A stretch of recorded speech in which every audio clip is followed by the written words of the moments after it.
E para a gente entender melhor sobre esse assunto, eu estou com a Fernanda Gomes, ela é psicóloga aqui nos estúdios. Obrigada, Fernanda, pela sua presença. Obrigada, Carol, sempre um prazer estar aqui. Ô, Fernanda, quando a gente fala de medo, existe um leque muito grande, né, que abrange aí esse assunto.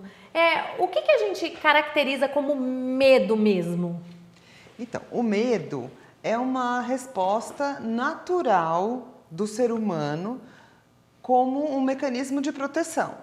Então, a gente tem medo de ser atropelado, a gente tem medo de ter um acidente de carro, a gente tem medo do Covid-19, de pegar Covid, a gente tem medo. No momento, nós estamos todos muito assustados, mas existe um perigo real, não é? Esse é o medo e ele serve para nos proteger, para a gente tomar os cuidados necessários que vão, enfim, nos proteger. Agora, do medo você pode desenvolver uma fobia.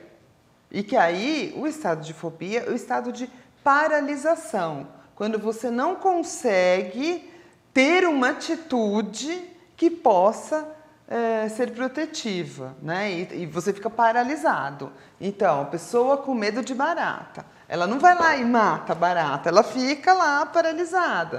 A pessoa com medo de cachorro, com medo de lagartixa, com medo de dirigir, enfim, cada um pode acontecer isso. Mas existem causas para você desenvolver essa fobia. Era isso que eu ia te perguntar. E, por exemplo, assim, a pessoa que desenvolve um medo de dirigir, esse medo tem pode estar aí por trás um trauma, alguma situação que ela se sentiu em risco? Então, podem ter várias causas. Pode ser, sim, que desenvolveu a partir de, sei lá, uma pessoa teve um acidente de carro muito sério e aí não conseguiu mais voltar a dirigir. Mas, às vezes, podem ter causas muito distantes, né? Então, por exemplo, uma pessoa que tem dificuldade de gerir a sua própria vida, de adquirir maturidade, de ter um comportamento adulto, de se responsabilizar pelas suas ações, porque dirigir, não é? Você vê, dirigir a própria vida é um sinônimo, não é? Que a gente usa também. Então, a gente vai ter que entender, a pessoa tem que entender, fazer uma operação resgate mesmo, para ver da onde que a partir do que ela começou a desenvolver aquela fobia aí, na verdade. E isso acaba trazendo também para a pessoa, às vezes, ela acaba se prejudicando, digamos assim, socialmente, porque ela não consegue sair às ruas, ela não tem coragem, de repente, como nós vimos, de pegar um carro.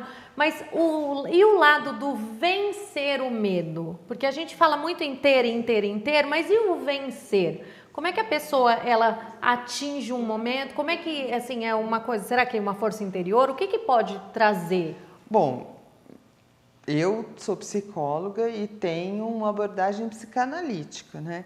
Então, a gente entende que o medo, na verdade, ele é quase como um sintoma que a pessoa colocou ali, foi a maneira como ela conseguiu se equilibrar, talvez se afastando de uma angústia. E o medo vem para aplacar essa angústia, na verdade. O que a gente pensa é que a gente precisa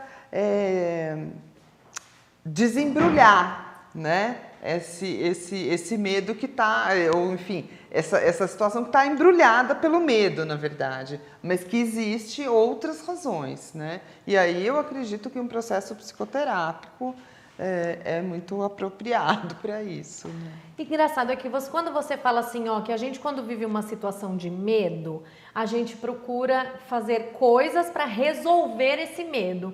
Mas nós estamos vivendo uma pandemia, é uma coisa nova para todo mundo, mas nós não estamos vendo o medo das pessoas, porque elas estão saindo às ruas, elas estão sem máscara, sem proteção, sem se preocupar com o próximo. Como é que a gente poderia até abordar esse lado e mostrar o real significado aí do medo e de você agir para não passar, de repente, pela situação de ficar doente? Então, eu acho que a gente está vivendo uma situação muito atípica, porque assim, a gente tem um inimigo e que a gente não sabe quem é, que tamanho que é, como que é, quem que vai pegar, quem que não vai pegar, não é? E eu acho que isso, então, não materializa muito, né, para as pessoas. As pessoas não conseguem entender que existe uma necessidade da gente ter condutas especiais, não é? De usar máscara, de que a higiene é muito importante, o distanciamento social é muito importante, que é o que a gente sabe por enquanto, mas na verdade é muito desconhecido.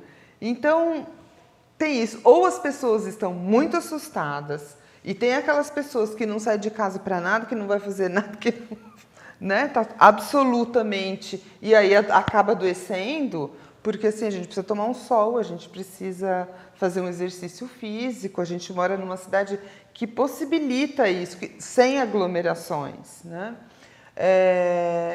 Ou então são as pessoas que estão indo em festa, né, e se expondo, e o problema disso é que a gente expõe o outro. Ao se expor, você também expõe o outro, né?